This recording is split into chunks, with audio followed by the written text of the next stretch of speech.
नमस्कार बंधुरा आमी आबार चले एसेছি তোমাদের সামনে একটি নতুন রেসিপি নিয়ে। রেসিপি শুরু করার আগে আমি সকল বন্ধুদেরকে আমার ভালোবাসা আর শুভেচ্ছা জানালাম। আমি সামনে রথযাত্রা উপলক্ষে বানিয়ে নিলাম আমের মালপোয়া। এটা কিন্তু আমার বাড়িতে সবাই খেয়ে খুব আনন্দ পেয়েছে, ভালো বলেছে, তাই আমি বানালাম আমের মালপোয়া। তাহলে তোমরা এবার দেখে নাও আমি কিভাবে এই আমের মালপোয়াটা বানালাম। মালপোয়া করার জন্য বন্ধুরা আমি প্রথমে সুজি নিয়ে নিলাম। এই কাপের 1 কাপ সুজি নিলাম আর আমি এর থেকে একটু বড় কাপের 1 কাপ নেব ময়দা। আমি সুজির মধ্যে 3 টেবিল চামচ চালের গুঁড়ো মিশিয়ে দিচ্ছি। চালের গুঁড়ি দিয়ে দিলাম। এবার আমি দিয়ে দেবো দুধ। দুধটা দিয়ে আমি একটু 10 মিনিট ভিজিয়ে রাখবো, কারণ সুজিটা দুধের সাথে একটু অ্যাবজর্ব করবে আর ফুলে উঠবে, সেই পর্যন্ত আমি চালের গুঁড়ি আর সুজি দিয়ে দুধটাকে ভিজিয়ে রাখছি।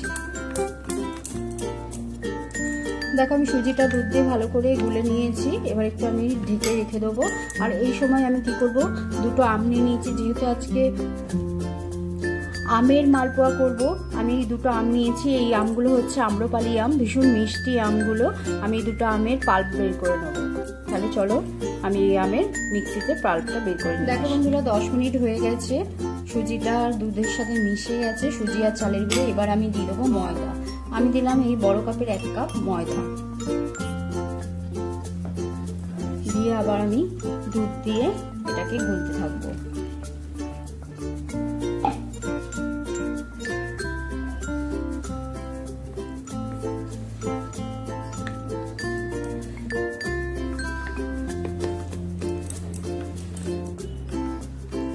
দেখো ময়দা দিয়ে গোলা হয়ে গেছে। এবারে আমি দিয়ে দেবো 1 ফোঁটা নুন, অল্প একটু নুন দেব। এবার আমি নারকেল কুড়ো দিয়ে দেবো। আমি নারকেলকে কুড়িয়ে রেখেছি। নারকেল কুড়োটা দিলে কি হবে, খেতে টেস্ট হয়। আর আমের পাল্পটা আমি মিক্সিতে ব্লেন্ড করে নিয়েছিলাম, সেই আমের পাল্পটাকে দিয়ে দিলাম। আর আজকে আমি গুড় দিয়ে তৈরি করব, সেহেতু আমি দিয়ে দিচ্ছি আখের গুড়। পরিমাণ মতন আখের গুড় দিয়ে দেবে। এই বাটিটাতে ছোট হয়ে গেছে, আমি একটা বড় বাটিতে নিয়ে নিচ্ছি বন্ধুরা।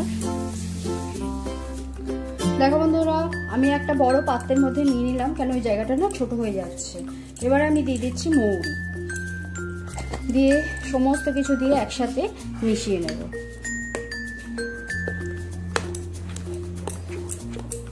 ভালো করে মিক্স করে নেব।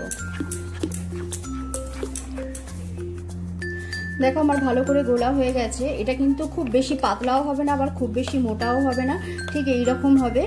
আর লাস্টে আমি এর মধ্যে একটুখানি দিয়ে দেবো, একদম অল্প একটুখানি দিয়ে দেবো বেকিং সোডা। এই যে বন্ধুরা বেকিং সোডা দিয়ে দিচ্ছি আমি অল্প, একদম একটুখানি। এতে কি হবে, ভালো ফুলে উঠবে। দিয়ে এবারে আমি মালপোয়াগুলো তৈরি করে নেব। তাহলে চলো বন্ধুরা, মালপোয়াগুলো ভাজার জন্য আমি তেল বসিয়ে দিয়েছি। তেলটা গরমও হয়ে গেছে। এবার গরম হয়েছে পুরো কিনা কি করে বুঝবো, আমি একটুখানি ব্যাটারটা একটু ফেলছি। যদি দেখি ফুলে উঠছে তাহলে জানবো হয়ে গেছে। দেখো ফুলে উঠেছে, তাহলে হয়ে গেছে। এবার আমি যে ব্যাটারটা গুলে রেখেছি সেই তার থেকে অল্প অল্প করে একটু একটু করে নিয়ে কড়ার মধ্যে ছেড়ে দেবো। প্রথমে আমি একটা দিয়ে দেখছি। দেখো মালপোয়াটা কি সুন্দর ফুলেছে। এবারে আমি তুলে নেবো। প্রথমবার বলে আমি একটা দিয়েছি, এরপরে কিন্তু আমি দুটো দুটো করে দিয়ে করে নেবো। এবারে আমি মালপোয়াটাকে তুলে নেবো। আর গ্যাসের আঁচটাকে কিন্তু আমি এই সময় মিডিয়ামে রেখে দিয়েছি, একদমই বাড়িয়ে রাখিনি, তাহলে পরে কি হবে, ভেতরটা কাঁচা থাকবে আর পুড়ে যাবে। দেখো প্রথমের মালপোয়া আমার রেডি হয়ে গেল।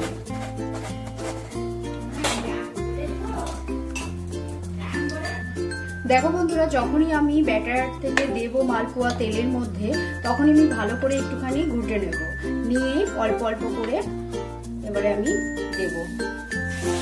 আমি এই ব্যাচ থেকে দুটো দেবো, দুটো করেই আমি করে নেব।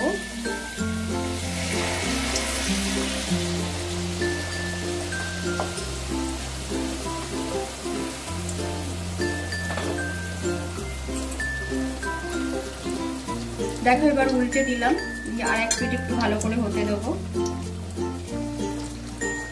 দেখো বন্ধুরা, এই দুটো হয়ে গেছে। এবার আমি এই দুটোকেও নামিয়ে নেব। এইভাবেই আমি সমস্ত মালপোয়া গুলোকে তৈরি করে নিয়ে তোমাদেরকে দেখাচ্ছি।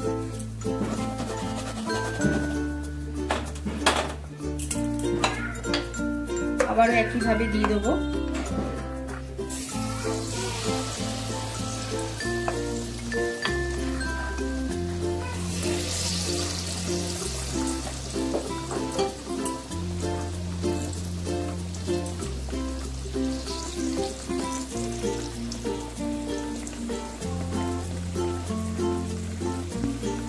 দেখো বন্ধুরা, এবারে আমার তেল কমে এসে আমি কিন্তু দুটো দুটো করে ভেজে নিয়েছি।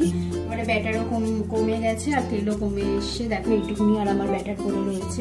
এবারে আমি কি করবো, একটা একটা করে ভাজবো, কেন তেলটাও যাতে আমার শেষ হয়ে যায়, বেশি তেল না থাকে। একটা দিয়ে দেবো।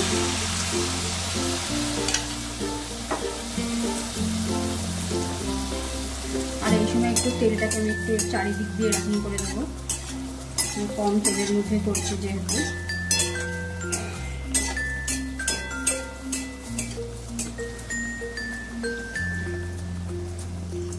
দেখো এবার আমি উল্টে দেবো।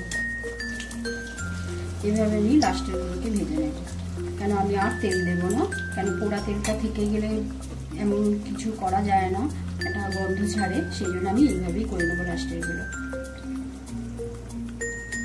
দেখো বন্ধুরা, এটা হয়ে গেছে। এবার আমি এটাকে তুলে নিচ্ছি, নিয়ে আর দুটো হবে সেই দুটোকেও আমি তুলে নেব একরকম ভাবে।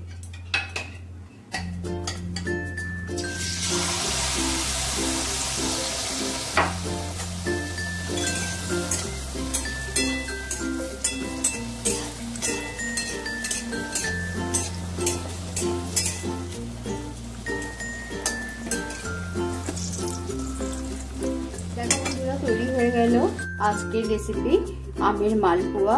সামনে জগন্নাথের দেবের পুজো, রথযাত্রা উপলক্ষে তোমরা এরকম ভাবে অতি সহজ উপায় বানিয়ে নিতে পারো এরকম আমের মালপোয়া।